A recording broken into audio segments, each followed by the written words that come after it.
Welcome. My name is Cheryl Brunkish, and we are going to be talking about the challenges in Holocaust education.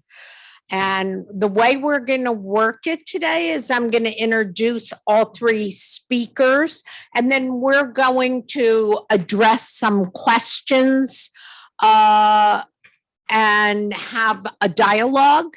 And there's going to be ample time for questions, and you can raise your hand if we're in the middle of a discussion and you want to interject. And I think Volker has the microphone and he'll bring that to you. All right, so we'll start with, on the far right is Representative Alma Hernandez, and her claim to fame for me and for this discussion is she was the sponsor of House Bill 2241, which mandates Holocaust education in the state of Arizona at least twice between 7th and 12th grades. And the language is the teaching of the Holocaust and other genocides. So it kind of fits with the week we're having here on genocide awareness. So Alma was the youngest woman ever elected to the Arizona House of Representatives and the first Mexican Jew elected at the age of 25. She's now serving her fourth term representing Southern Arizona. She holds master's and, well, I should start with bachelor's. She holds a bachelor's and multiple masters in public health and in law and economics from U of A. And as I said, she sponsored the bill 2 years in a row. It took, and then another representative had sponsored the year prior. So it took us 3 years, but we were successful. Representative Hernandez serves as the ranking Democrat on ethics and is on the Health and Human Services Committee and Government and Elections Committee. And I don't know if are you the only brother and sister serving together? Her brother is now running for Congress and her younger sister's now running for the House. So it's a family affair. Next to me on my right is my good friend, Kim Klett, who has been teaching English. You might wonder why English at Dobson High School since 1991. And there she developed a semester-long course, and now it is a year-long course on Holocaust literature. She's a museum teacher fellow with the U.S. Holocaust Memorial Museum, a senior facilitator for Echoes and Reflections, adjunct faculty for Scottsdale Community College, and the deputy executive director for the Educators Institute for Human Rights. Kim serves on the board of Phoenix Holocaust Association with me, and she is a Pathways for Peace Fellow and a Defiant Requiem Teacher Ambassador. She's published essays and books about teaching about the Holocaust and genocide, and she's worked with teachers in Bosnia. So Kim is extraordinarily knowledgeable and I dare say considered the Holocaust educator for high school in the state of Arizona, if not beyond. To my left is Linda Burrows from the Arizona Department of Education. She's the K-12 Social Studies and World Languages Specialist at the Department of Education for the past 2.5 years. And she has presented nationally and delivered professional development across the state to K through 12 teachers.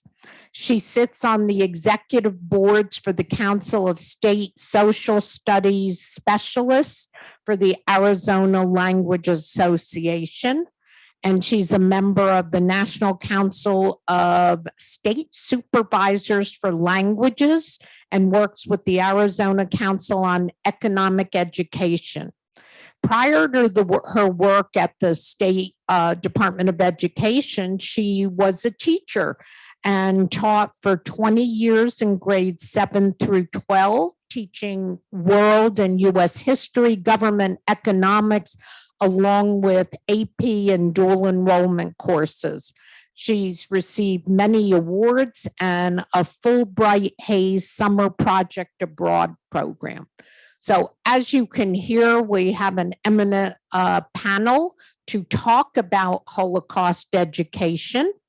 And the way we will start is I want each to take about 5 minutes or so to ground us on each person's role in Holocaust education.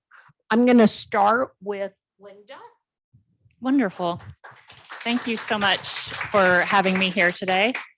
So my role with the Department of Education has really 3 components to it. And from the state level, what our main responsibility is to set standards.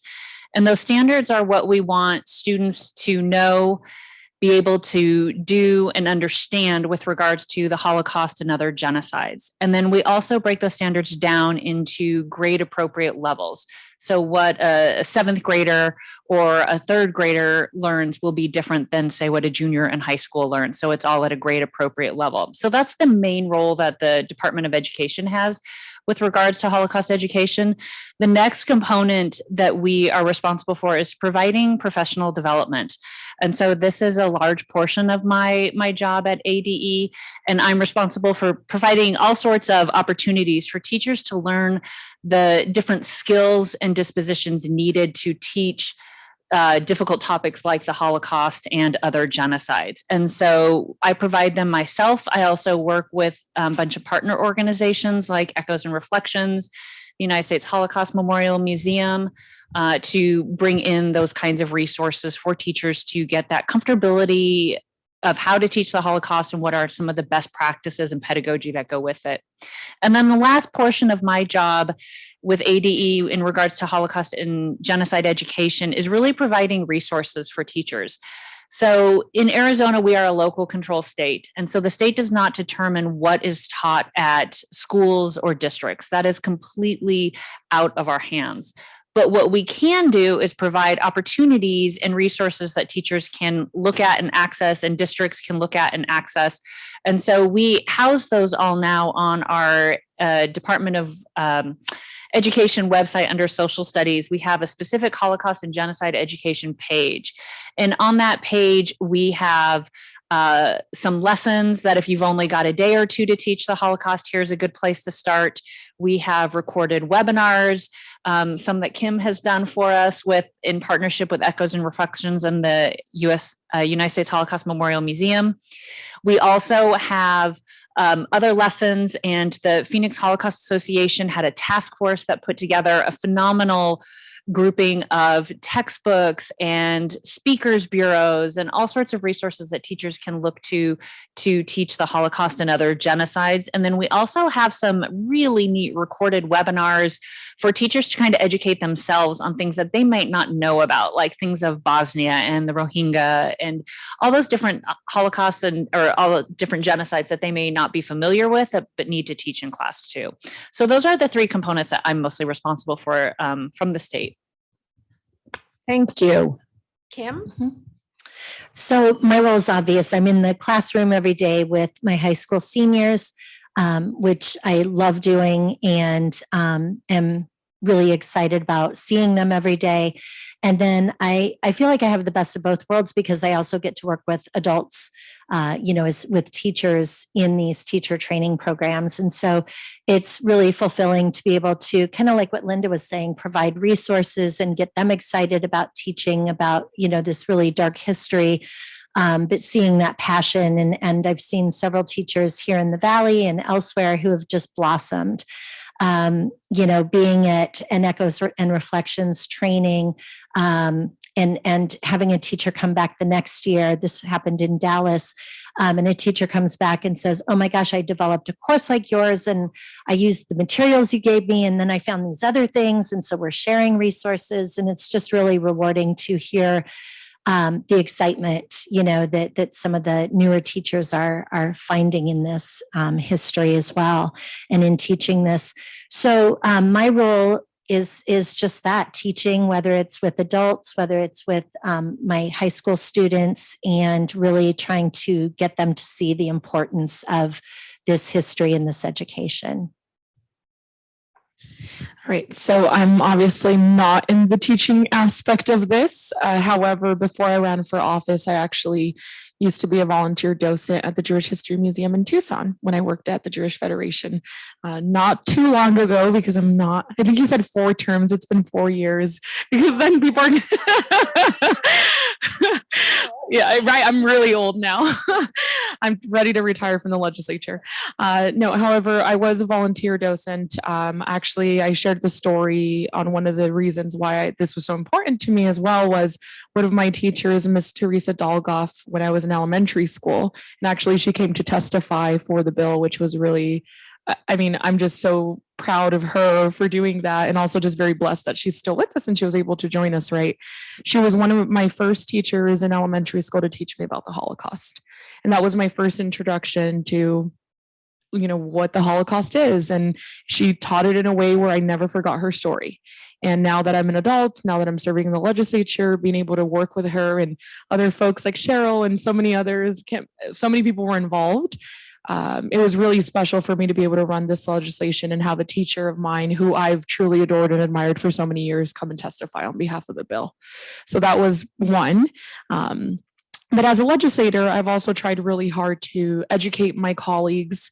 Our Jewish caucus is very small, as you can probably imagine.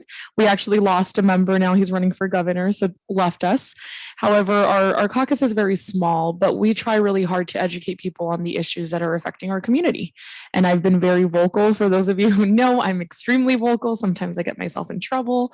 However, I do think that's part of my job, because if no one is speaking on behalf of our community or being an advocate on that level as an elected official, then no one else is doing it for us. So I do feel that it's a responsibility of mine to be involved and be active when it comes to these issues.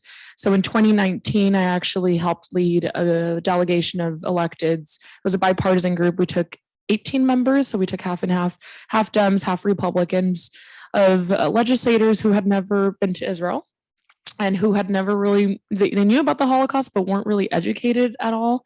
It was really shocking to me. I asked one of my colleagues, part of the trip was because we were running the legislation on Holocaust education. And part of it was to take them to Yad Vashem. That was my main goal, was I want them to see this. I want them to understand and ask questions, because it was very surprising to me that I asked one of my colleagues, I said, hey, I'd really appreciate if you could sign up. We had people sign up before to be able to visit Yad Vashem. I said, can you please sign up? I haven't seen you on there. He's like, well, what is this about? And he was coming on the trip. And I said, oh, it's Yad Vashem. I explained what it was. I was like, please just sign up.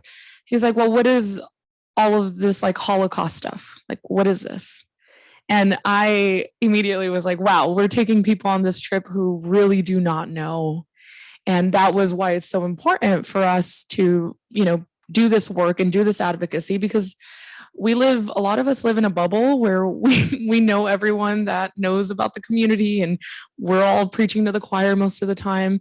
However, we do have individuals who are making decisions for the entire state who don't really know much about it, who don't really realize. And if you look at the studies that came out recently in the past 2 years, what is it? 2/3 of millennials I believe it's 2/3 of millennials who don't know anything about the Holocaust, which is scary, especially with so many genocides and things that we're seeing that continue to happen just right now with Ukraine, so it's really shocking. And as a legislator, I do think it's part of my job to be able to, advocate on behalf of this. So although I'm not an educator on Holocaust education, I do think it's a big part of my role as an elected official. Thank you all. So I think you see we have varied roles, varied backgrounds, but we all have the same goal, which is to increase the education. So a criticism that has been posed when we talk about the need for Holocaust education is, why are you singling out the Holocaust? How do we defend that when we hear a statement like that? Who wants? I can start. I would say honestly that we're not, because it's very clear in the legislation. It's Holocaust and other genocides.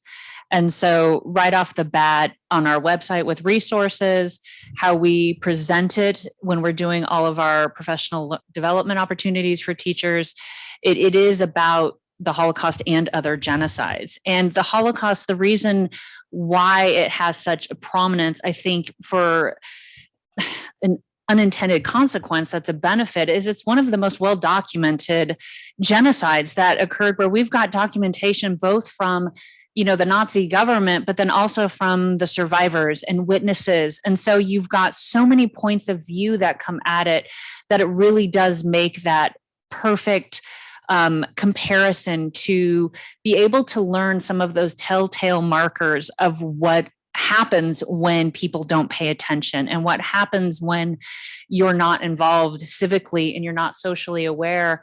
And we need to teach those to our students so they can, one, bear witness to what happened, because that's extraordinarily important, but also to learn those telltale markers, build that social awareness, build that civic engagement from a legislative point of view.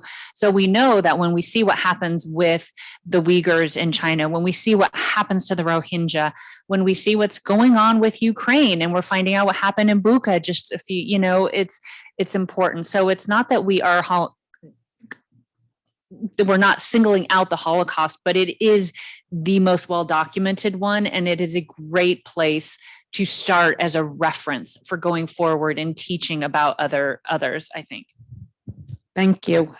Anybody else want to comment? Yeah. Do you want to go first on that? You can go first. Okay. Well, I agree with Linda, and the fact that, again, I teach high school seniors, and they come to me with some knowledge, right? They've learned about it in junior high, whether it's they read a book in an English class or they learned about it in their history class. So it is familiar, and it is in our collective knowledge, right, as a society. There are so many films about the Holocaust. There are so many books about the Holocaust that, look at Costco, right? Even at Costco, I think when I looked this week, there were like 3 books about Auschwitz. Yes, right there. Not all good, but they were all there. And so I think that it is kind of already there for us. And so seeking more knowledge about it becomes natural as well, and being curious about it. As Linda said, there are so many things that are already documented. But what I also am interested in is the complexities of it. There's so much you can look at as far as human behavior, patterns of genocide, when Linda was talking about making connections.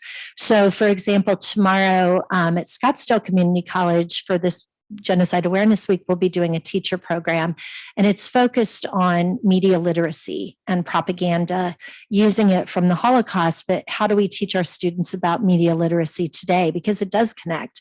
And those examples, when I use those in my class of propaganda that was directed toward children, in the 1930s in Germany, and my kids are just appalled by it. But then I say, okay, well, go look at your social media feeds and, what do you see?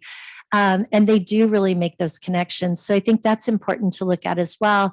And tomorrow, for example, we'll be looking mostly at the Holocaust, but yes, we'll also be looking at Rwanda and how hate radio was used during that genocide. We'll be looking at the Rohingya and how Facebook was actually used to help promote the genocide there. So yeah, it's definitely in the forefront. But again, with the way the legislation is written, we do look at other genocides. It's a really good jumping off point.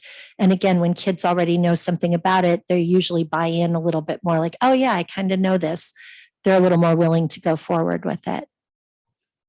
And I agree, and not to repeat everything that was just said, I think I look at it a little differently, only because of the perspective of on the elected side.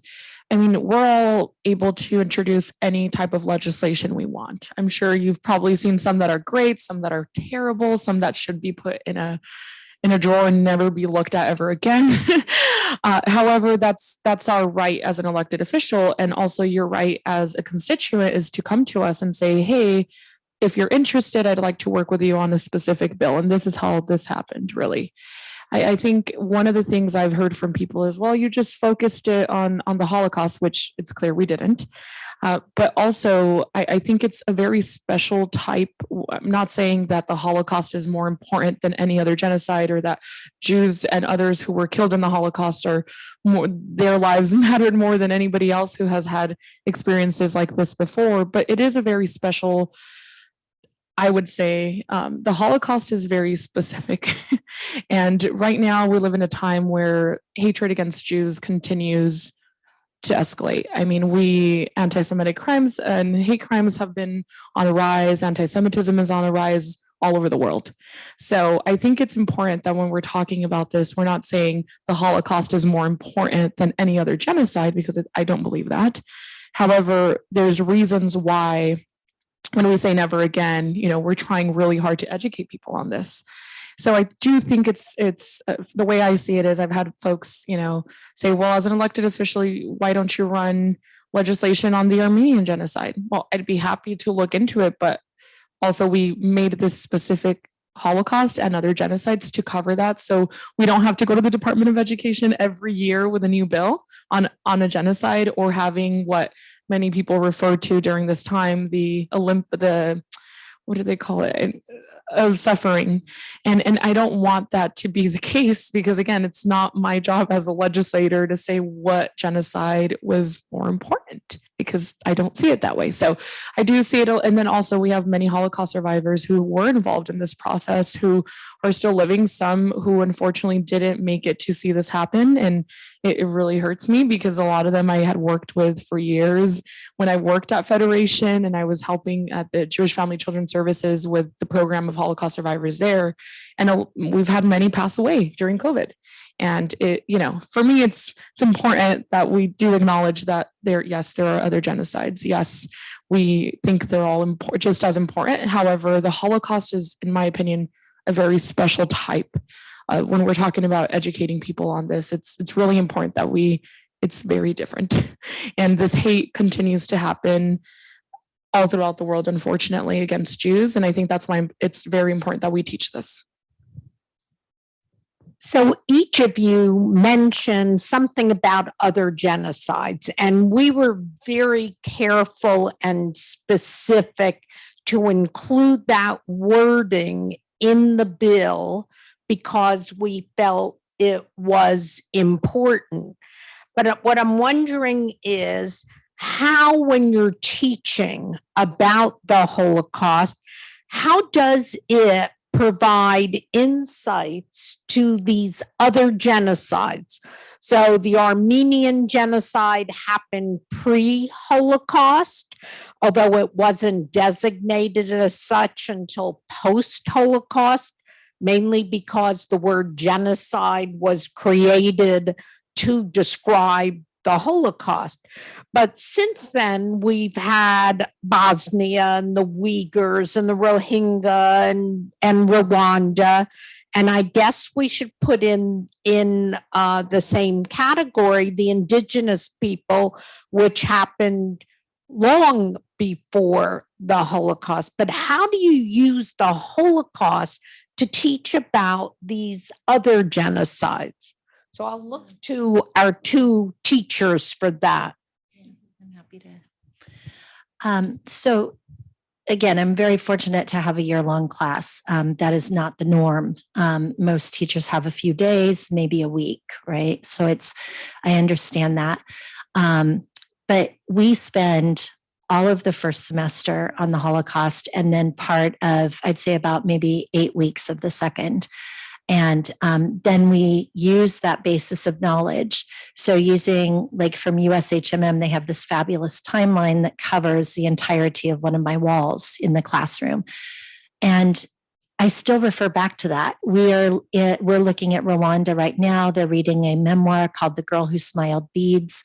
And my students have made so many connections between the timeline and this book. And she also brings up Elie Wiesel's Night quite a bit in that book. And she makes those connections. But because my students have had all of this, prior knowledge and education on it, it's just a natural, and again, not comparing, right? Like you said, not the suffering Olympics, but making those connections and seeing how there are patterns in genocide. We will go on and do Bosnia next, and then we will end with Darfur. And they read a book about the genocide there that's ongoing as well. And again, they're going to notice those patterns. And so then we'll end with, okay, well, how do we take those patterns and what organizations are doing this currently? And how do we use those to prevent genocide when we see those warning signs? I was listening to James Waller here Thursday morning, and he talked a lot about that here in the US. Fascinating. And in my work with EIHR, where we work in post-conflict societies, that's always been our basis, because in Bosnia, depending on where we're working with teachers, I may not be able to talk about what happened in their country. They don't talk about it oftentimes. The kids want to, but the adults don't. And so we've found that if we go and we talk about the Holocaust as a basis and learn that history and use some of the USHMM guidelines and teaching materials and such, and we start with that, then it opens doors where they can talk about what happened on their own soil.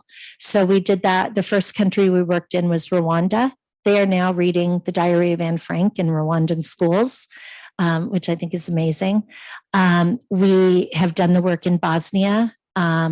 We have worked in Argentina, Cambodia, and we just had a program in the Democratic Republic of Congo where some teachers walked 10 kilometers, some through gunfire, to get to a teacher conference to huddle around one computer, right? So I promise not to complain about my lack of resources again. So people want this knowledge and they're able to use it. They're able to use that Holocaust education and then make those connections to other things that have happened. It isn't perfect still. We're still working on that, like I said, in Bosnia, but it definitely makes some inroads. And when I first started working with them, I was thinking, wow, this is so interesting in these post-conflict societies and we can't talk about it. And I was like, oh, shoot, we're in a post-conflict society right here. And we don't talk about a lot of things and aren't allowed to sometimes. And so, again, taking that common, and unfortunately, I think a lot of times if we're just looking at the Holocaust and all these other places, it's very easy for our students to say, oh, look what they did over there, or look what they're doing over there. And so that's why it's important also to look at what's happened on our soil as well and use the terminology. Yeah. Yeah. I think also to add to it, like Kim said, the context is crucial, and making it relevant to our students today is one, it's part of our standards, but it's also just good pedagogy for teaching students. And so that idea of learning those insights from the Holocaust, those telltale markers, and teaching them to be socially aware and civically engaged too, where we can have a civil discourse and we can look for those kinds of markers is really huge. Because, like you said, in today, we don't talk about things like we used to, and learning that skill for our students is crucial going forward. And that's where the Holocaust can provide a huge example for that, as well as, like you mentioned earlier, the media literacy. Like that's enormous. Our students are on their phones so much and are getting media information from TikTok and things that I don't use because I'm old, and that's okay. But you know what? Our students are using them, and it's important that they learn to become informed, because it can be if you're not aware of it. Not as we mentioned,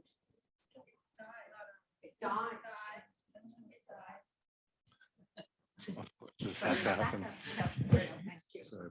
Um, as Kim was talking, I'm thinking, yes, she has the time because she has her students for a whole year and she can lay this groundwork using the Holocaust and then help her students see patterns or look at other genocides.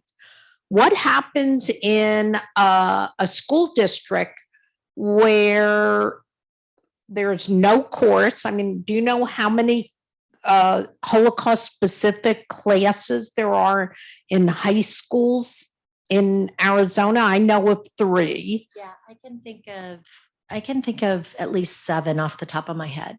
Okay. And 7 out of all our schools. How do we use the Holocaust and other genocides when teachers have maybe 2 days, maybe 3 days to devote to the topic?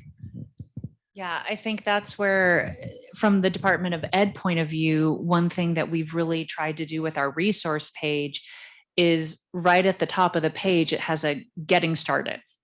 You have 1 day, and this is where I've worked with the United States Holocaust Memorial Museum to really hone in on, you have 2 days to teach the Holocaust. What is the most efficient and effective lesson you can do? And so we have on our website, you've got 1 day to teach the Holocaust. Here's what you can do. You've got 2 to 3 days. Here's a great lesson. You've got 4 days. And that timeline lesson that Kim had mentioned is also out there as well. So we do recognize that, again, like I said, because we are a local control state, there's not much we can do from a Department of Education point of view. That's all done at a district or school. That's where, like, learning some of that civic advocacy from a legislative point of view is huge. If parents, and the community want to see that, more of those kinds of things, that's where they can get involved and speak up in that way and advocate for those kinds of things. But we recognize the logistics of it and the reality of it. And so we've tried to make it as easy as possible for teachers to get that information into at least a starting point into their classrooms and maybe touch upon the students' curiosity to learn more and apply it more. Okay. So on that topic, you mentioning the school board. So my sister serves on a school board. She's the president of the Sunnyside School District Board down in Southern Arizona. And it's really important that those who are in the public and maybe not as involved on my end politically, for you all to be involved in your school districts and in the areas that you live in, especially if you have children that are in those school districts, you would want them to learn about this, I hope.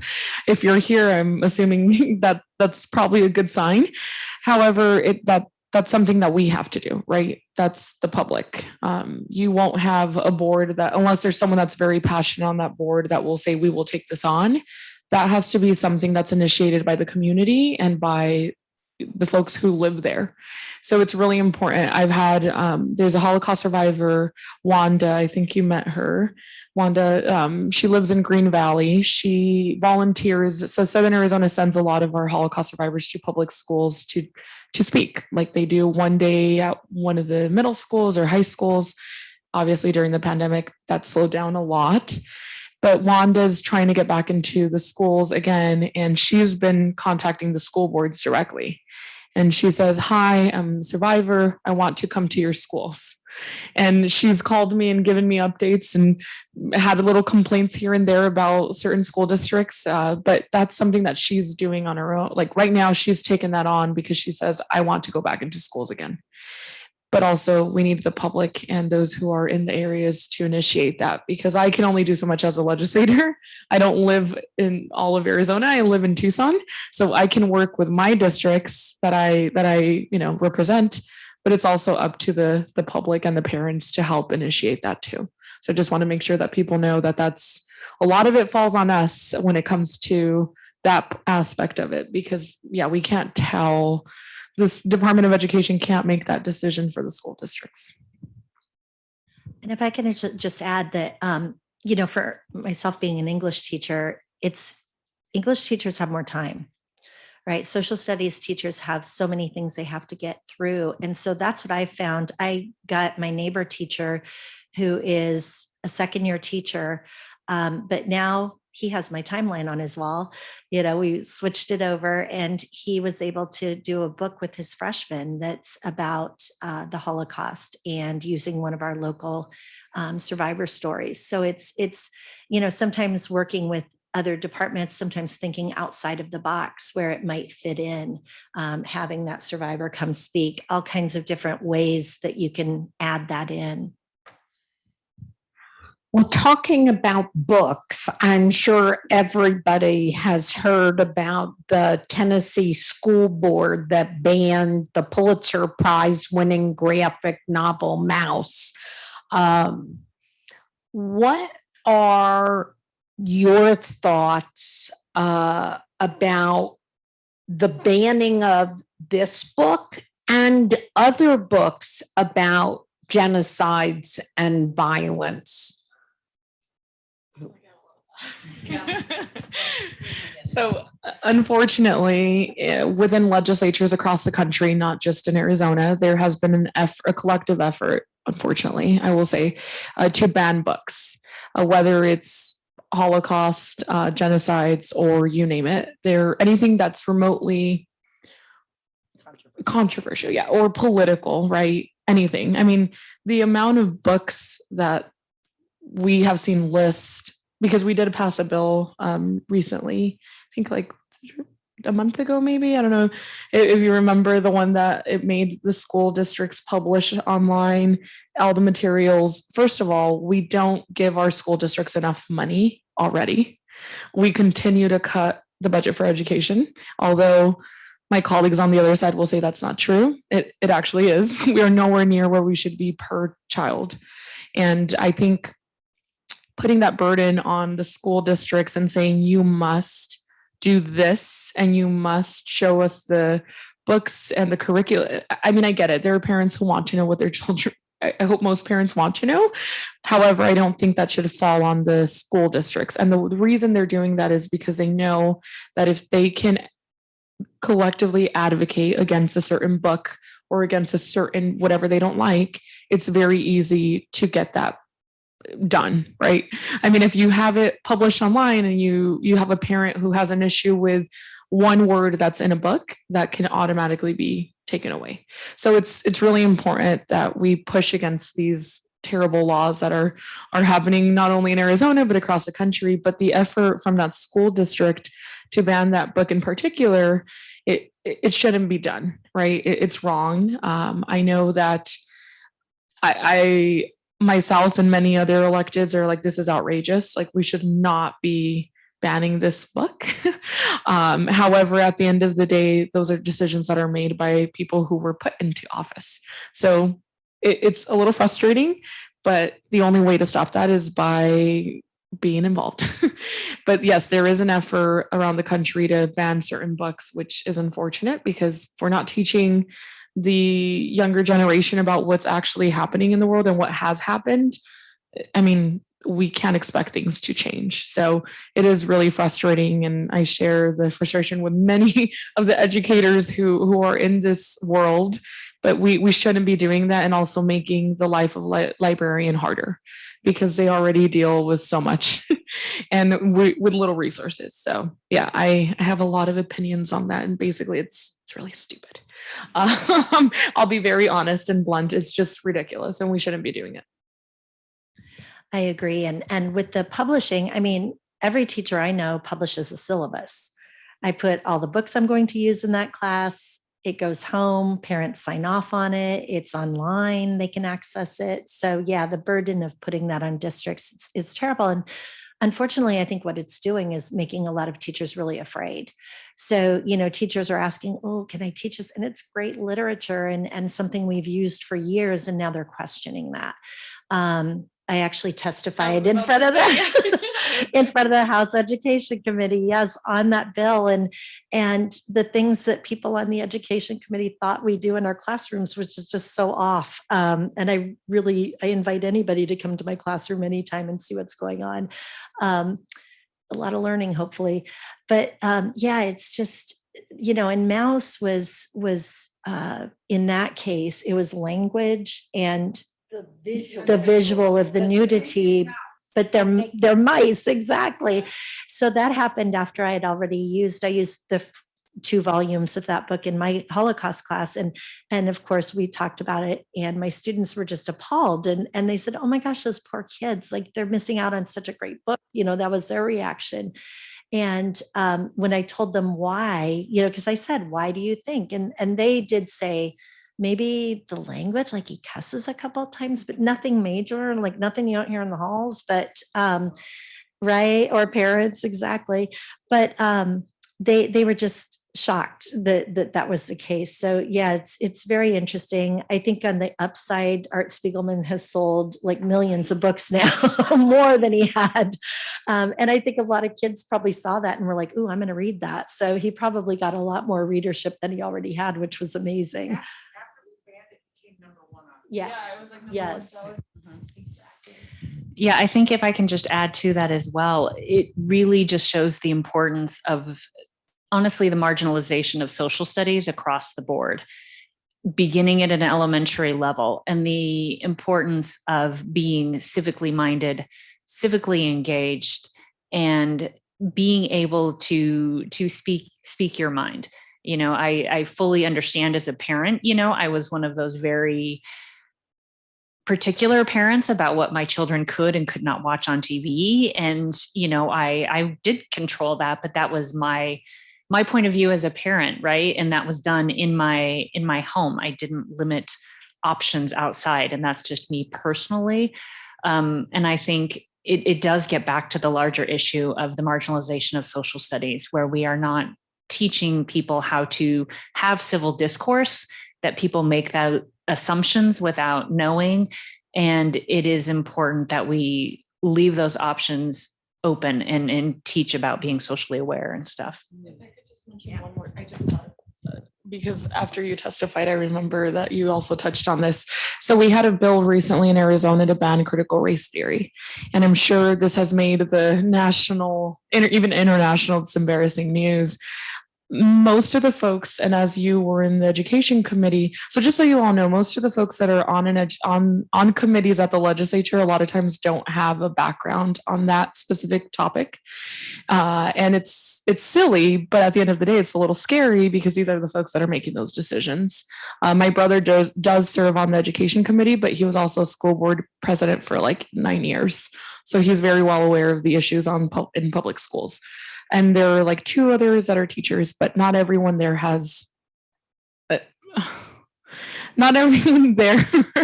understands the complexity, just the issues when it comes to public education.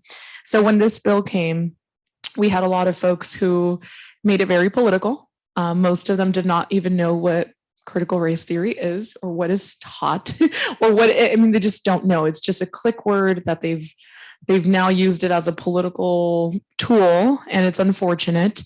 However, when this bill passed, was going through committees, a lot of the folks who do teach the Holocaust were really worried.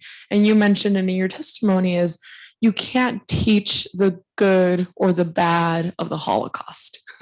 I mean, there's just no way to put that or frame it in a way where you can't say that Nazis are bad. And if you can't say Nazis are bad or that they did something that was inhumane, then how are we going to properly teach, right? So that was one of the conversations that came up when that bill made it to the legislature. When it made it through committees, people were very worried. We were told that the Holocaust would not be a part of that part specifically in the bill. However, it does not change the fact that you just mentioned teachers are actually scared and are worried now, like, wait, now I can't say this because I can be sued or I can be fired from my job. Yes. So was this bill 2112, the one that said basically you can't, that you can't blame, like you can't say that Yes. the European Americans were bad about Correct. taking over all. Yeah. So that actually is an incredibly chilling thing.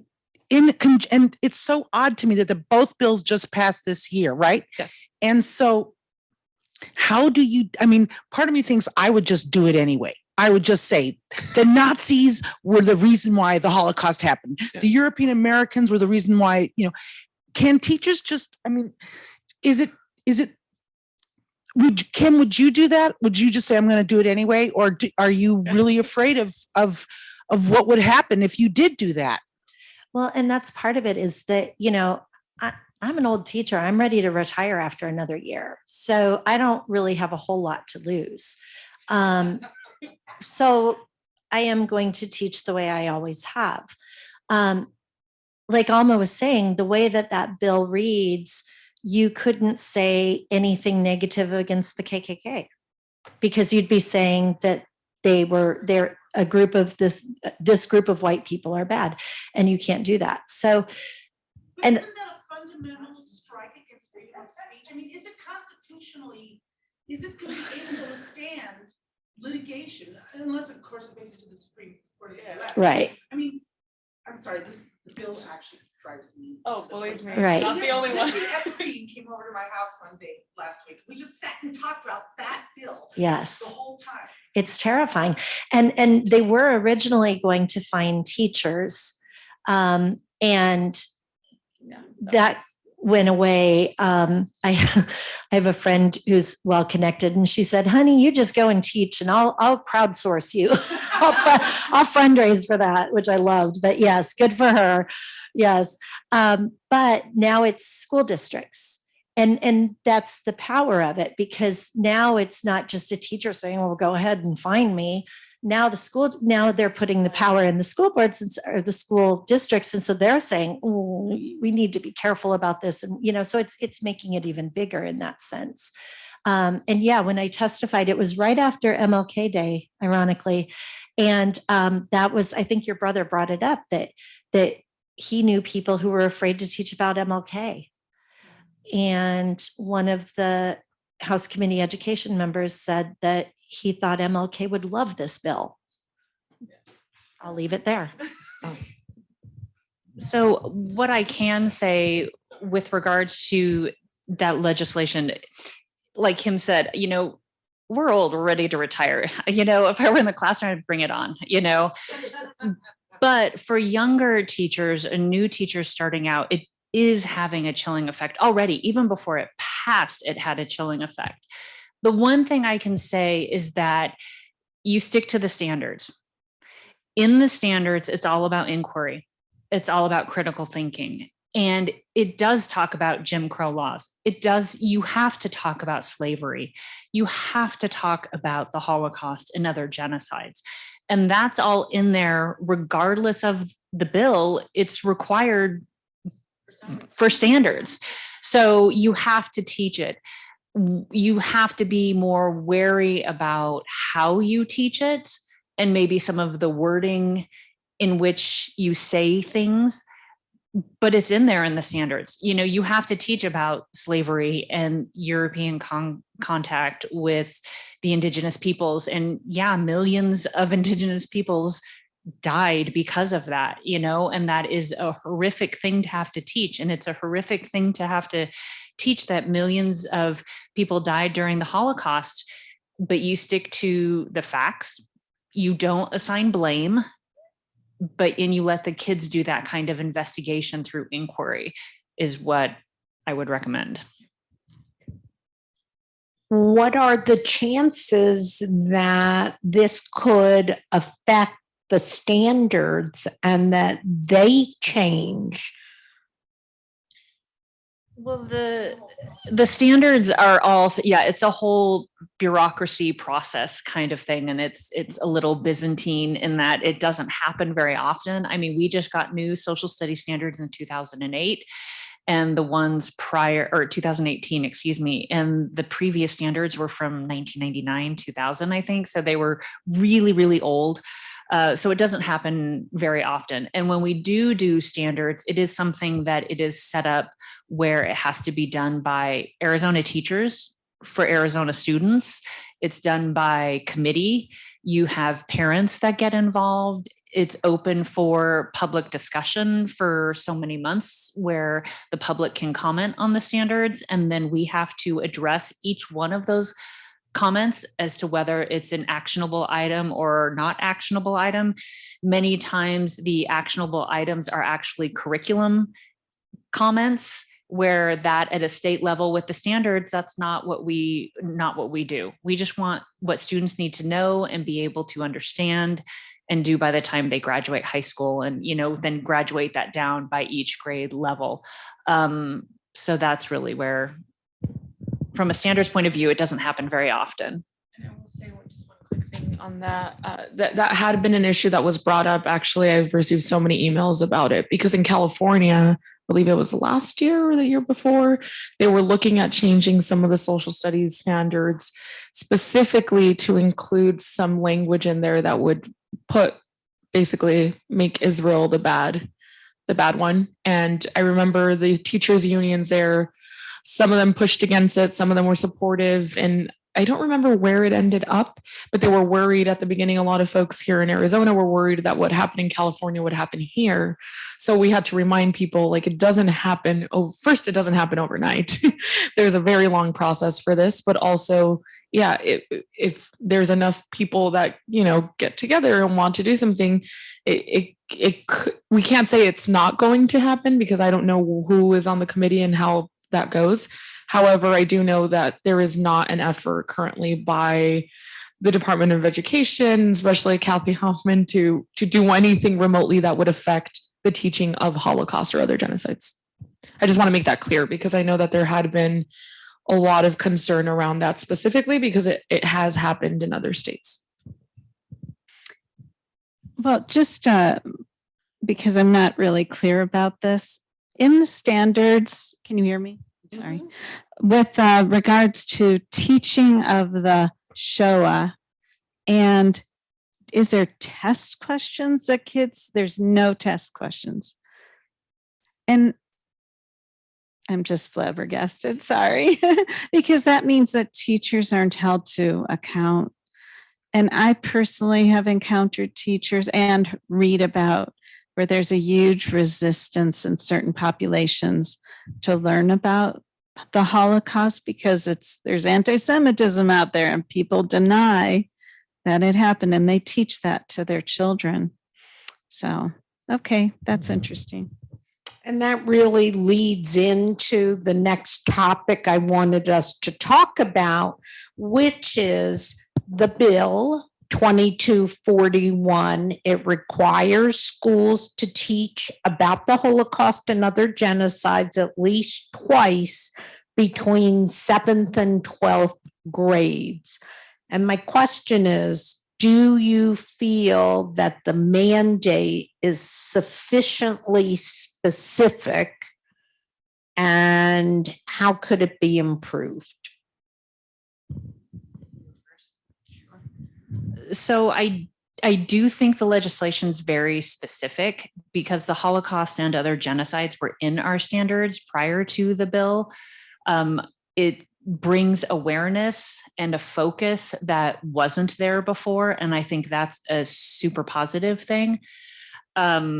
With it being sufficient or not, I will say it's like many unfunded mandates that with unfunded mandates from the legislature, the idea of them being fully implemented is harder. And because we don't have any social studies test or accountability, there is no method to ensure that this is implemented with fidelity. And that's really where it falls upon the districts to ensure that teachers are teaching it at least twice, once in middle school and then once in high school. That's where we, from a Department of Ed point of view, we continue going forward to make sure that we provide professional development. I mean, we just had a district leadership meeting this morning where we met with district curriculum leaders from all over the state. And we actually had two, oddly enough, guest speakers come. And one was Beth Crossman, who talked about her book, which had an inquiry for teaching the Holocaust. And then we also had Jill Jacobs come and talk about the Institute for Curriculum Services, and they work with the Library of Congress and teaching primary sources to discuss some of their curriculum that they have for teachers. And so we will constantly be providing for teachers and curriculum specialist resources that they can then use. But given that it's an unfunded mandate, it really does limit us, because that's probably going forward. That's what we need, right? There is so much out there, like Kim said, but it's having workshops to teach teachers, hey, this is a framework that you can use to address a difficult topic such as the Holocaust. Like, what do you say? How do you define terms? How do you put it in context? How do you make sure that you're not doing this Olympics of suffering and you're not overwhelming kids with graphic images, but you're still teaching them the narrative and the personal points of view. And it really is time and resources that we would need from the legislature to do that are, I would say, missing at this point in time. Can I just really quickly? So just to be clear, we did initially want to include an appropriation to this. However, again, as mentioned, it took 3 years to get to this point. Everything at the legislature, unfortunately, depending on what side you're on, could be done in one session, or it could sometimes take years to get done. So this specifically, I felt we can't really do a mandate. I hate unfunded mandates. I think it's a burden on people. I feel that, especially when it has to do with education, if we're requiring that it be done, we should probably help with offsetting that cost, right? So that was unfortunate. However, that was the only way, and Cheryl knows this, the only way to get this bill specifically done with the language that worked, because we were in constant communication with the folks over at the Department of Education, and they said, look, this is already in standards. How can we make this work so that it's still as mentioned, this was a way to kind of remind people. But also my goal is to hopefully come back at some point and be able to have an appropriation for this. There's no reason why, the state budget, we have a lot of money in the budget. We have a lot of money in the rainy day fund. There are things we could fund that would help with this education. So I do want to be clear, though, that initially when we first started, the idea was to be able to have funding with this, because I would love nothing more than every school district to be able to do a trip to one of our local Holocaust museums or do some sort of, for the students. So many have never been. So many have never experienced or seen it. So I would love that, but it obviously costs money. And I can't rely on a school district who already has limited funds to pay for the buses, transportation, food, and you name it, to be able to transport the children, right? To be able to see this. If we can't take them to DC, to the National Museum there, then we should be able to do something in Arizona. So the goal is eventually to come back and do some sort of appropriation, but I do want it to be clear that initially that was the goal. We just could not get the bill done in a way that would be bipartisan, because people will say, well, even if you ask for $1,000, that's too much. And it's not. It's a drop in the bucket for what we have. However, it goes back to the folks that make the decisions ultimately. And we could have added money, but it would not have passed. So that's just unfortunate reality of how that works. But I do think it's a very specific bill. And we did work with several folks to be able to come up with the language. At the beginning, it was a lot of back and forth, but we did include other people. It wasn't just me and Cheryl saying this is what's going to be done. It was a collective effort within the community to be able to come up with something that worked for others. However, the funding aspect, I would love nothing more than to be able to have a position within the Department of Education that specifically dealt with Holocaust education and genocides. Like if we could fund someone who's retiring to run a program that would help educate the teachers, like I would love nothing more than that, because it's someone who's already been teaching it. There's ways to do it where we could be effective when it comes to the policy changes that we make. We just have to put money towards it. Or like you mentioned, we could tell everyone what to do, but if you're not giving them money, then it doesn't really matter, right? So. Exactly. And I like the wording of it, because it's like Linda said, we have the standards to back it up, but it's also general enough that teachers have autonomy still to choose, like which genocides might fit with the kids in front of them. I change it up. I don't always do the same ones. I kind of see where my students are interested, what they want to learn about. So I think in that respect, it's really good. You had asked about, is there a test? I will just tell you, I'm against testing. I was going to say, yeah, like a survey. I would prefer a survey, or being an English teacher, an essay question that, where they could really reflect on their learning and what they've learned. I don't know that they have to know the names of camps and, numbers and things like that. But if they can write a good paragraph and reflect on what they've learned and how they'll use that maybe moving forward, I would love that. I would sign up to read those even. So I think that that's really important. But also, as far as like what Linda was saying with the trainings, I think that it would be nice to have some parameters, because ever since the mandate and the bill passed, I've had so many teachers ask me, well, like, how many hours do I need? Or they take one program and they're like, okay, so does this fulfill what I need?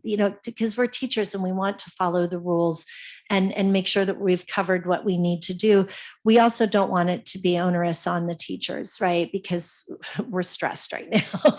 Everybody's stressed right now, but we don't need more to do, but yet giving them some parameters of, like, if you're going to teach this subject, whether it's social studies or English, maybe take 4 hours or 8 hours or whatever it is that's determined. That would be really good. And then also maybe thinking about, what does that mean that they're going to have a study of the Holocaust? Well, how long does that mean? Because technically it could be, I could define the Holocaust and okay, we're going to move on now, right? It would take me 5 minutes, not doing it well. So I think that would be important. And then, yes, absolutely, having a Holocaust center like other states do. I have a good friend who teaches in New Jersey, and they've had the longest mandates and have centers that are fully funded. And oh my gosh, so many resources for teachers, which is great. Okay, Alex has a question from somebody watching virtually. Yes, thank you, Cheryl. So we have an online attendee, Michael Rotenberg Schwartz, who writes 2 questions. 1, can you say anything about your use of visual versus written material? As in, does the visual seem too graphic or disturbing?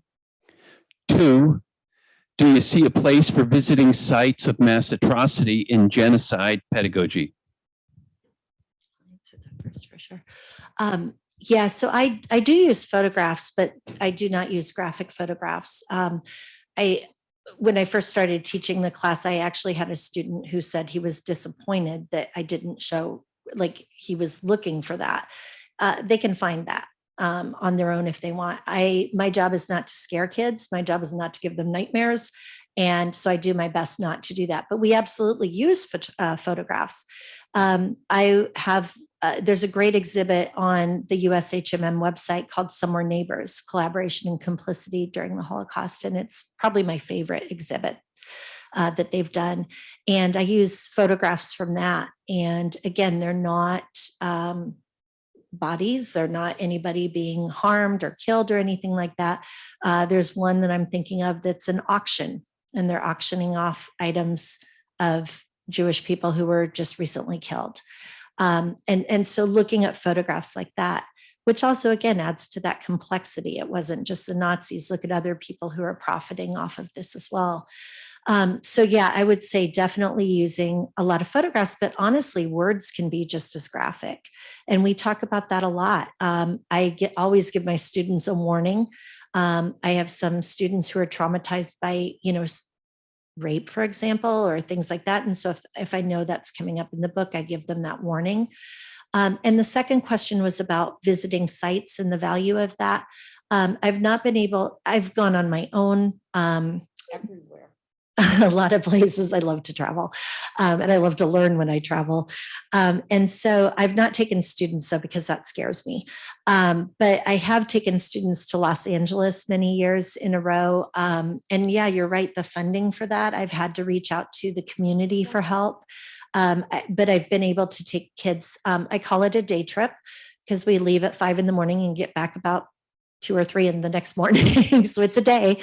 And we go to the Los Angeles Museum of the Holocaust. And then we also go to the Museum of Tolerance. And so it's, a great way for them to look comparatively at how museums tell a story and tell a history, and to hear a survivor outside of Arizona. And you're right, some of my kids have not been out of, the Phoenix area, out of Mesa, even their neighborhoods. Absolutely. So yeah, I do find a lot of value in that. I would echo what Kim said about the graphic images. Definitely, we use images a lot in inquiry and in our lessons, but not necessarily, images of bodies lying around. There's no reason to, you just induce that kind of trauma, and it's honestly not the greatest pedagogy anyways. And you can get the point across and build a student's empathy, like Kim said, with words and images of, a room full of shoes, or one of the most powerful ones that I had when I was teaching was the hair that was taken from the victims, that it was then sewn into cloth, and you could see the strands of hair sticking out of the cloth. It's not graphic, but it just, boy, was that impactful. I have had the opportunity to take students to Europe, and we've visited Auschwitz, and it was a small group because kids were like, oh, why do we want to go to Central Europe? And we're like, but yet for those 20 kids, it was one of the most powerful experiences that they've had. And so definitely, I feel very fortunate to have been able to take high school students to Europe to go see that for a summer trip. We have a question in the back. I have a couple of smaller questions. The first one is, how are charters and parochial schools affected by the law? Do they have to implement it in the same way as a public school would? The second one is with regard to testing and survey. Are there outcome-based objectives that can be addressed, or are they on the website at this point in time? And then if you could just speak to what you see as the perhaps best grade levels within that 7 to 12 range to address these twice over the course of time. So to your first question with charters, and if it's a public charter school or it is held to the same standards as public schools, they all have to use the same standards. If it is a private school or parochial school, then no, they can teach whatever they want. But if they are a public school getting public funding, they have to adhere to the law and have to teach it. As far as the exact objectives that are required, that is what is determined at a local level with local districts and scope and sequences. It's not done at a state level, and it's not part of the legislation. And then the last part of your question, what was it? What grade levels? So with our grade levels, it could be taught at multiple grades. So 7th grade is a world history with a U.S. concentration. So it very much, you can talk about the U.S. involvement in the Holocaust and where that came from and look at it in a broader context. 8th grade is this wonderful capstone year that's all about civics. And so you can talk about government and civic engagement and getting involved with the Holocaust that way. So that's twice in a middle school setting. The 6th grade curriculum is really set up for world history, but prior to the 1500s, so it doesn't fit, but you could talk about the genocide of indigenous peoples with European contact. Then in high school, you can obviously, any English class, my colleague that teaches, that is the ELA specialist, you can teach the ELA standards using a cereal box. So why not use the Holocaust and other genocides to do that? So it could be taught in any grade level in ELA. But with social studies, respectively, it can be taught at a world history level, which is typically done at a sophomore. It can be taught at a junior level in a US history class. And then also, again, at seniors who take economics and government, you absolutely, when I taught both government and econ, you can use the Holocaust and other genocides and look at it from a context of, well, what's going on in Ukraine and what are the economics of that? And how does that disrupt your supply chain? And all of that are parts of, using the Holocaust then as a context to build on that, even in government and in econ class. So there are multiple opportunities. And the way the legislation was written, it is broad enough, like Kim mentioned, to give people and districts the flexibility to meet the needs of their students and their community. Yeah, and I think from the English perspective, sixth grade teachers often use Number the Stars by Lois Lowry, and looking at, rescue and things like that, and standing up and not being the bystander. And then, we're seeing a lot of different books then from there on, a lot of choices because there just are so many. But it typically used to be Anne Frank. Now I'm seeing more of like Boy in the Striped Pajamas. So I notice how I trouble. It's not on our list. No, but seeing a lot of, different, and Night commonly used as well. Did you have something to add? No. Did you want to show? Yeah. So I think that up on the screen, they're going to get the task force, what we put on the social studies website. I just wanted to point it out because it's a great resource. As Linda was mentioning, there are videos. Volker and Alex did, Dr. Alvarez did several of them, and good for teachers to use. We made book lists. Again, we went through and vetted them, things that we thought were appropriate for different grade levels. We have lists of movies, documentaries, just all kinds of things. And then also going back to the guidelines from the USHMM and things to think about. I love to talk to teachers about their rationale. Why are you teaching this? Why are you teaching this book? Not to question them, but just to get them to think about, why am I? What's my, like you were saying, those outcomes? What do I want my students to walk away with from this particular piece? Yeah, and so there they are in the tips for teachers. What I've found is that a lot of teachers, whether they're new or veteran teachers, is that they're so worried with the Holocaust that they're going to do something wrong, that they're going to teach it incorrectly, or that they don't know the history well enough. Especially English teachers will say that, well, I don't really know the history part. I'm not a history teacher. And so, these materials and the trainings we're doing really help show them that, yes, you can. It'll be okay. And we're going to walk you through this, and these materials will help you. So this is a great starting point. So if you know teachers who could benefit from this, share this with them. And it's something that's not a closed book. It's evolving. We're adding to it. We're, making changes to it constantly to stay current with it.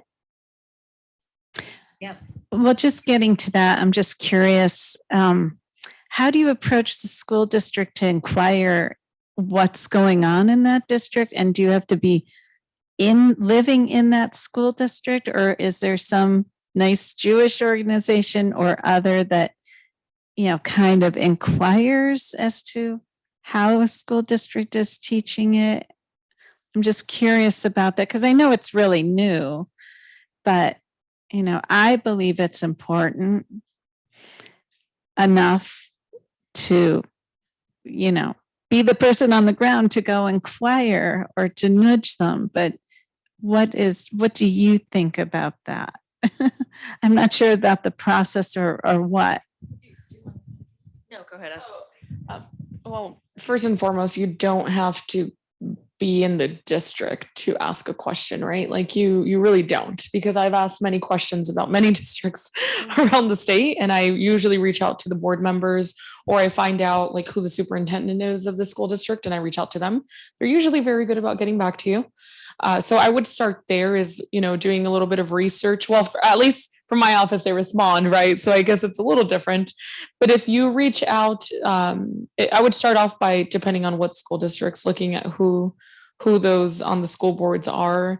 Some of them are a little difficult because you could start by looking at who's elected on specific school boards and reaching out to them directly. I mean, I've before I got elected, I used to meet for coffee, or like I would invite them to things to come and, just get to know them, because they're members of the community just like you. So I would encourage you to figure out like who's on the boards first and reach out to them and just have a conversation. You don't have to be in the district. I get emails from people all throughout the state who say, I'm your constituent. And I'm like, well, I don't live in Levine, so you're not technically, but technically you are, because any vote I take affects the entire state, right? So that's the way I see it. On the school district level, it's a little different because, I don't have children, but I still am curious and want to be in touch with the school district. So I reach out. So don't limit yourself just to like the school in your neighborhood. You're welcome. I mean, anyone's welcome to reach out to whoever they'd like. But yeah, I would just encourage you to do a little research on who those school board members are and who the president of the board is, because they also have a lot of power on what happens. So yeah, I mean, as far as you having to be in the district, I don't think that really matters as much. I mean, obviously it's helpful if you're a parent in the district and you're like, my child goes to this school, then of course it's a little different, but I wouldn't discourage you from reaching out to them just because you're not in the district. We have another question from an anonymous attendee who writes, are there any school requirements, bills, etc., that negatively impact how we teach about genocides? I know there is a new requirement that asks teachers to teach students how to use a gun. Would this, for example, change a student's perspective when learning about mass violence? Do you want to address that? Yeah. So I don't know what bill they're specifically referring to. There was a bill that passed, not for school districts at least, but there was a bill that passed, I want to say like a month ago. I don't know if the governor has signed it yet, but that was basically for training, the CWA trainings for gun safety. And that was pushed by one of my colleagues that teaches these courses. And whether or not you agree with teaching students or high school students, I believe it was specific to like high school seniors or something. I forget that they can make that an option for an elective or a course to be able to learn about gun safety. I do believe that bill passed. I don't remember where in the stages, if it made it out of the Senate or not, but I'm not sure if that's the specific bill they're referring to. I'm not really sure because I know we haven't passed anything that was specific to yeah, I don't believe so, but I think that's the closest to what I remember. But part two of that question was, or part one, sorry. Are there any school requirements, bills, etc., that negatively impact how we teach about genocide?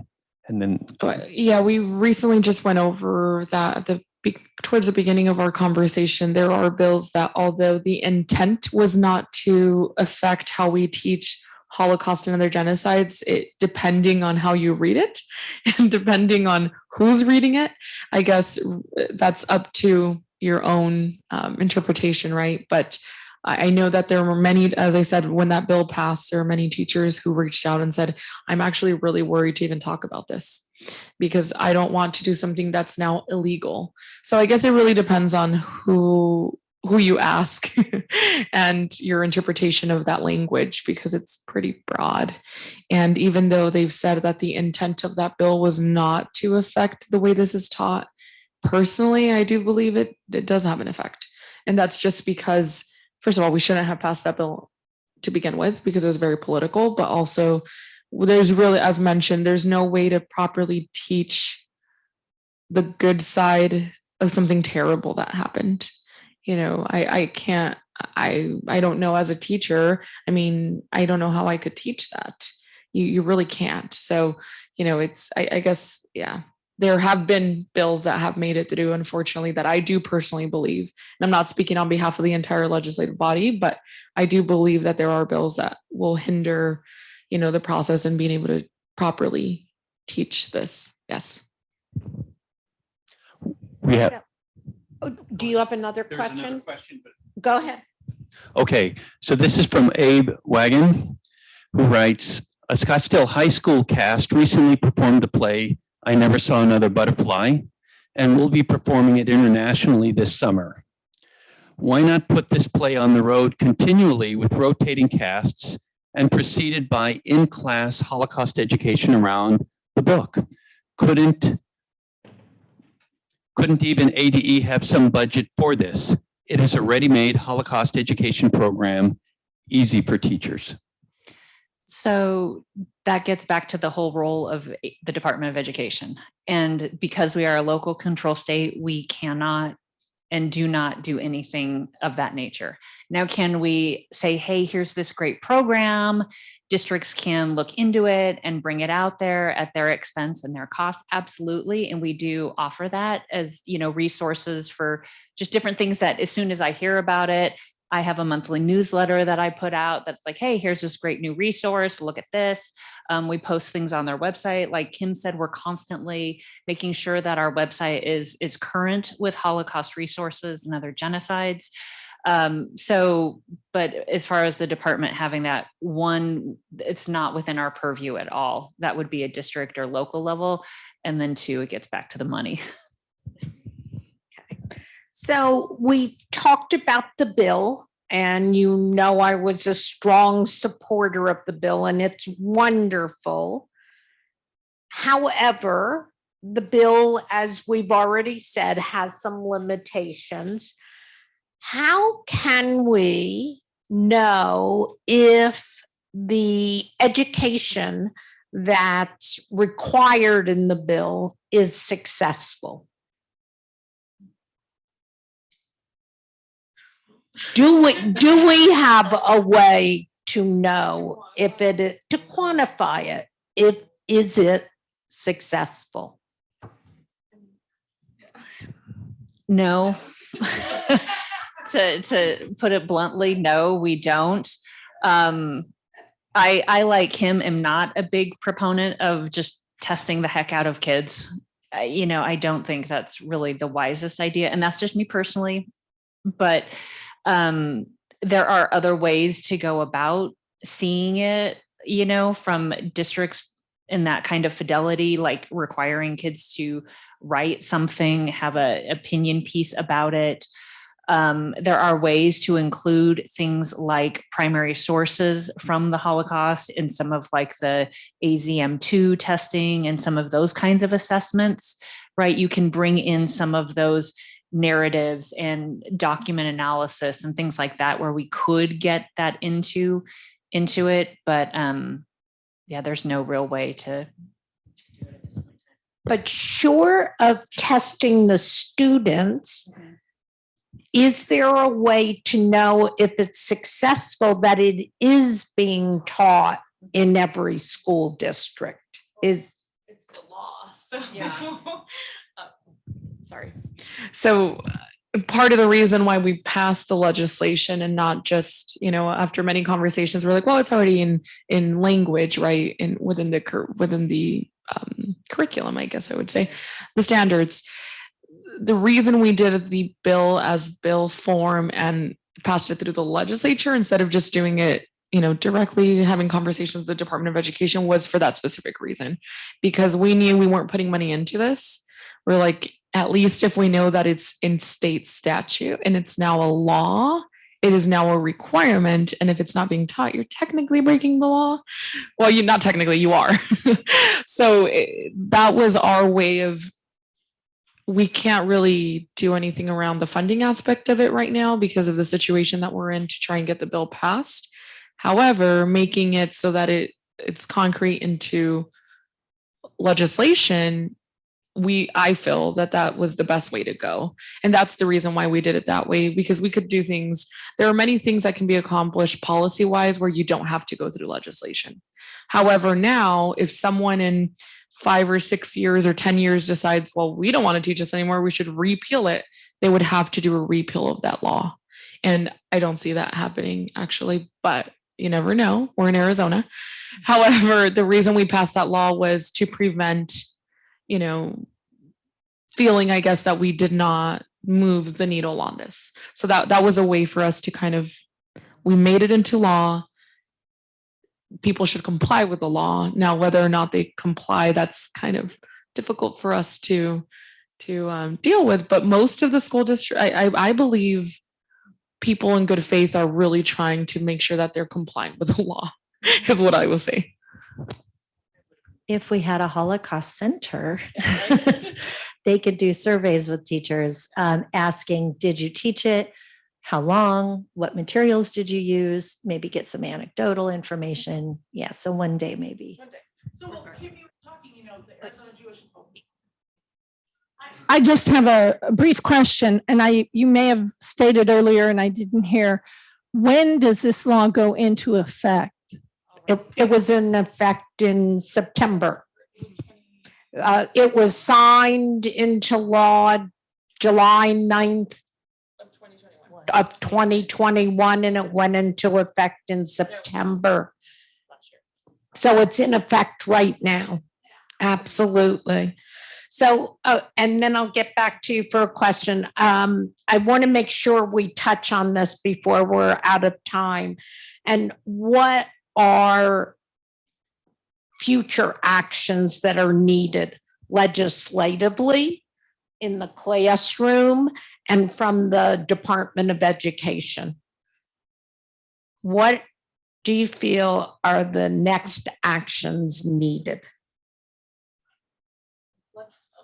Just really quickly, legislatively, I think it's pretty clear that we need funding for this. I do believe there has to be an effort, and this will take community effort. This is not just going to take Alma going in and saying, I need like $10 million for this specific project, which I will say most of the time when I go in with an ask for an appropriation, for the most part, my colleagues will work with me depending on the issue. I will say I'm very proud of that as one of the very few Democrats who gets bills through the legislature and has been able to move on some funding for specific things like SRO training, school resource officer training. I worked with the governor when I first got elected almost 4 years ago. We put, I think it was $2 million towards, but we did that without having to do the legislation. So I went directly to the governor's office, worked with them, asked obviously for the moon, and got a piece, but it was a step in the right direction. But now officers in Arizona have to take a training to work with adolescents and children in schools because we weren't requiring it before. So that was a really great thing for me because I'm like, oh, 2 million, I'll take it, because we usually don't get anything. So when it comes to this specific thing, I believe that it will take community effort to be able, and support around it, for me to be able to make a case on why we should specifically fund this very specific program, right? So it will take some time. It will take community help and support. I know for a fact that I can't do it by myself, and I will need bipartisan support. So until I get buy-in from my colleagues on the other side who are willing to put money towards public education, then that's going to be realistically difficult to do. And I'm just being very honest. I don't want to set false expectations here. However, I do think that we need to start somewhere. So even if that means drafting a piece of legislation for next year on funding towards the Department of Education to be able to do this through them, that would make it easier. I don't believe we need to set up a separate entity or a new department to be able to do this. Like, we already have an infrastructure, we should use it, right? So I do believe that's one thing that can be done. And mainly for me, it's the appropriation aspect of all of this. And I guess, I'm faculty at ASU here, but I'm not teaching younger students. I teach adults. So it's a little different, I guess. Yeah. And I would just add to that, last summer, I went to South Carolina for a conference, and it was all educators who are in states with mandates. And that was the commonality, that most of the states were not funded. And that was the biggest issue, was we need to get this funded. And part of that funding, I think, too, goes to the educating of teachers, because if we want them to buy into this, the one tomorrow we're presenting for free, but they have to give up 5 hours on a Saturday. It used to be, when I first started this back in 2001, started teaching this, and we would have conferences where I would get a substitute for 3 days and be able to attend here at ASU a 3-day program from USHMM. And I didn't have to worry about anything. I can't get a sub for 1 day. I had to get teachers to cover me from my department today to be here. So we have to provide that funding for teachers to be able to attend, so it's not taking up all their weekends and evenings and everything else as we are right now. And then I think actions going forward from the Department of Ed is just to continue with what we've done up here, keeping it current and providing opportunities, partnerships with outside organizations to make sure that we are providing for those teachers that are willing to give up their evenings with me and Kim and, sit through trainings to just keep providing those for teachers and the resources. Thank you. We have 2 more questions, one in the room and then one online. Very quickly, until the funding comes through, which we all know is going to be a Herculean effort to get that done. Is it possible to create some type of a self-reporting form that school districts could reflect back so that this is not lost along the way? Just a thought. Yeah, I just think it would be up, again, it would really be up to the school districts to take that on. Yeah. I mean, like I said, sorry, I've never been accused of not being loud enough. So yeah, no, I know. Yeah, I know. I'm just saying I'm very loud. So I do believe that there is a way to do it. However, going back to what has been stated several times, that really is up to the school district. Like for my sister's school districts, absolutely, I'll make sure that that can happen, right? But at the same time, that's one out of how many school districts do we have in Arizona? I should know this and I don't. I'm not on the education committee, so maybe I shouldn't know this, but I don't remember. Hundreds. So if that's just one person that I know that will do what I ask. However, we have to do it can't be, from what I know, it can't be done through the department. Correct. So that's going to be up to a lot of groundwork of encouraging school districts to do this, right? And it's like any survey that, I every semester have to send the students a survey on the course or the evaluation of my teaching. And I'm constantly like, I'll give extra credit points if you do this, because so many students do not ever do it. But it's part of our job. We have to get these done, right? Because the university wants to know where the course is and where we are. So it really just depends on the individual, yeah, or the people running the show there, which is the school board. Yeah, I think a lot of people forget the school board really is they determine what happens in the school districts. It's not the superintendent. They are under the discretion of the school board. So if the school board says we're not going to do this, they are the boss of the. It sounds a little weird, but unfortunately, many people in the public don't realize that that's the case. Is that it's not so much the superintendent; it's what the school board decides, and it's made up. It's a voluntary position that's made up of community members. So run for school board. Okay. This is more of a comment, and it's from our wonderful colleague, Lauren Harris from SHPRS here. Thank you for a very informative panel. I would suggest that there are parts of the session recording that could be used that could be added to the ADE website as clips. For example, responses to the question about the use of images and photographs in teaching genocide would be very helpful for pre-service and in-service teachers to see. Any response to that? Absolutely.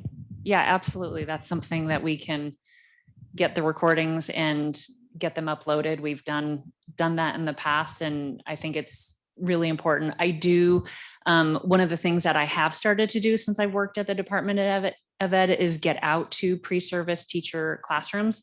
In fact, I go to one next week for an elementary pre-service class, and then I go to a secondary one after that. And, just to get in with pre-service teachers too, I think is a huge way of how to address some of those issues and questions. And even in an elementary setting, some of those concepts of community and standing up and looking for these things are concepts that little kiddos can learn too, with regards to Holocaust education. So, yeah.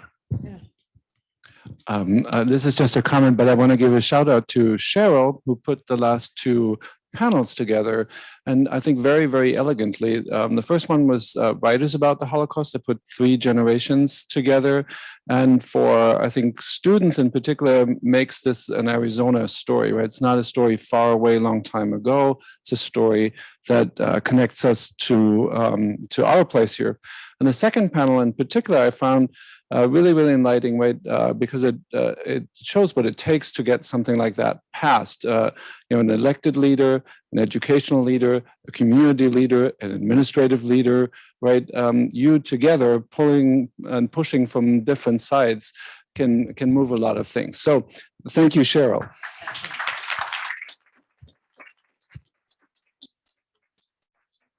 So Cheryl doesn't like to get a lot of the credit that she deserves, but no, truly, I don't believe we would even be having this conversation. It wasn't for the efforts that Cheryl has really worked really, really hard on making sure that we can get this done. Yeah, she had to deal with me quite a bit.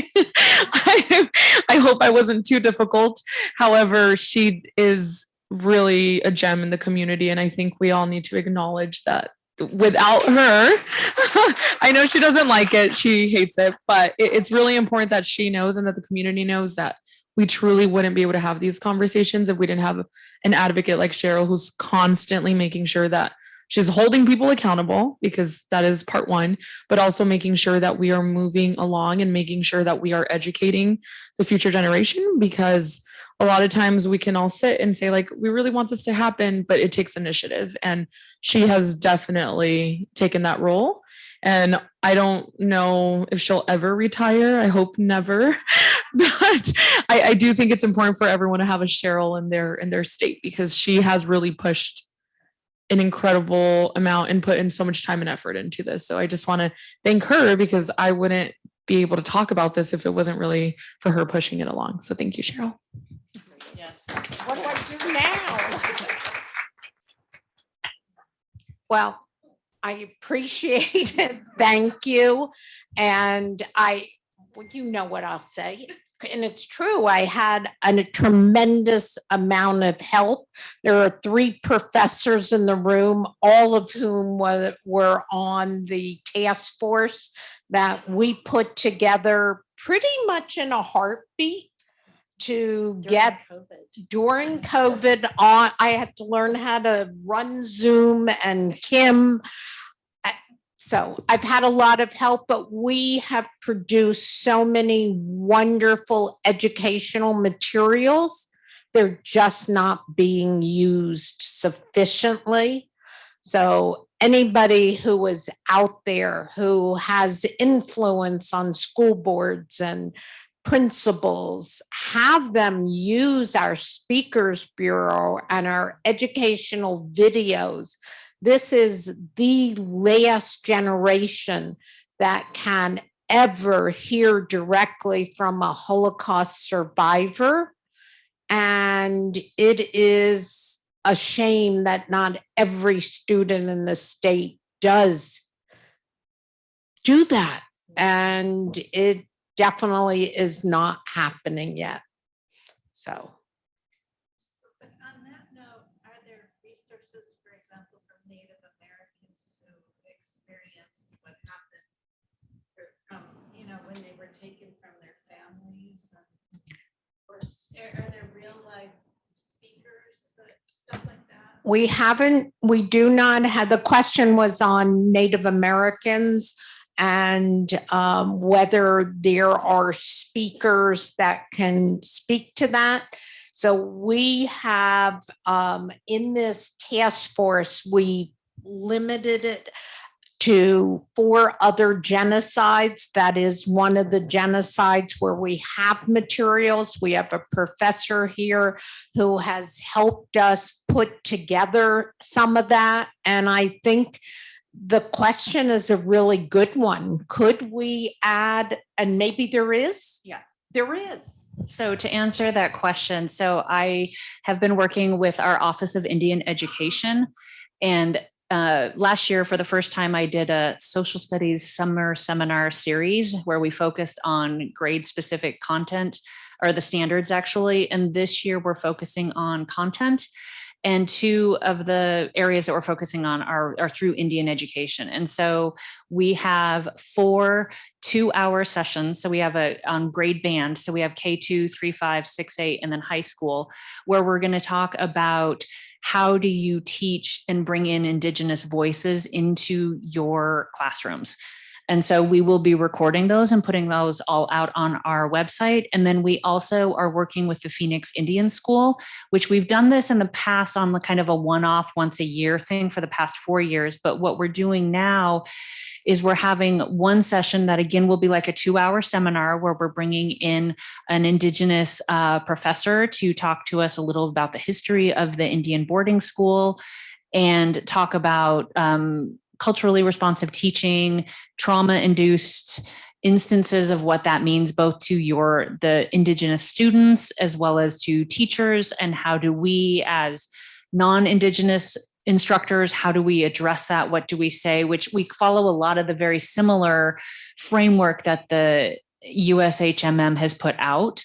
And so we have a 1-hour session just on that, on the history of the boarding schools. And then we also then have 4 more 2-hour grade band specific sessions for a K2, 3, 5, 6, 8, and 9 through 12 of how to then bring in the Indian boarding school topics into your classroom and give the teachers resources and the skills to be able to do that. So we actually have this summer 9 full sessions that we have planned to put on, and we'll be recording. They're all virtual, so that way we can reach Arizona teachers all over the state. And then we will be recording all of those, and we will be posting those on our website as well. Thank you. I learned something about that. Any last comments? And if not, I want to thank my panel for a wonderful session, and one that I hope will get on the website in the toolkit. Yeah, just make sure to edit the part where you said stupid. Yeah. Edit that. Yeah, Okay. I don't care. Okay. Thank you all for being